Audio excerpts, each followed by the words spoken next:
we're going to show you how to delete all line breaks in a Microsoft Word document. This is super useful if you've got a document with lots of extra line breaks and you want to make it look cleaner or need to process the text for another program. There are several ways to do this, depending on exactly what kind of line breaks you want to remove. 1. Using replace for single line breaks. This is the simplest method for removing standard line breaks. Open your Word document, press Ctrl+H, or go to Home Replace.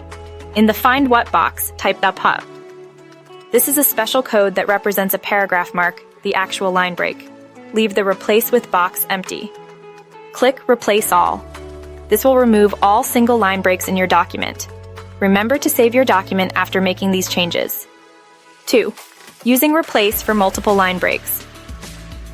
If you have multiple consecutive line breaks, empty paragraphs, the above method will only remove one break between each set of multiple breaks. To remove all of them, you'll need a slightly different approach. Again, press Ctrl+H. In the Find What box, type @pfpau. This will find two consecutive paragraph marks. Leave the Replace with box empty and click Replace All. You might need to repeat this, doing pep, pep, and so on, until you've removed all consecutive line breaks. You'll need to check your document to see how many consecutive line breaks you have to find the correct pattern. 3. Using replace with wildcards for complex scenarios. For very complicated scenarios with varying numbers of line breaks, you can leverage Word's wildcard feature. Click More in the Replace dialog box. Check the Use Wildcards box. In the Find What box, type @piasu1. This means find one or more paragraph marks. Leave Replace with blank and hit Replace All. This is a very powerful option, but remember wildcards can be tricky to use, so be very cautious.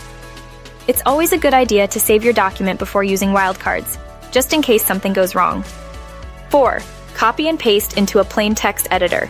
A simple alternative is to select all the text in your Word document, Ctrl+A, copy it, Ctrl+C, and paste it, Ctrl+V, into a plain text editor like Notepad, Windows, or TextEdit, Mac. Plain text editors don't preserve formatting, including line breaks. Then you can copy the text from the plain text editor and paste it back into your Word document. Be aware, this will also remove other formatting like bolding and italics. Remember to save your document frequently while making these changes. Choosing the right method depends on your specific needs and the complexity of your line breaks. Always test the method on a copy of your document first if you are concerned about losing your work.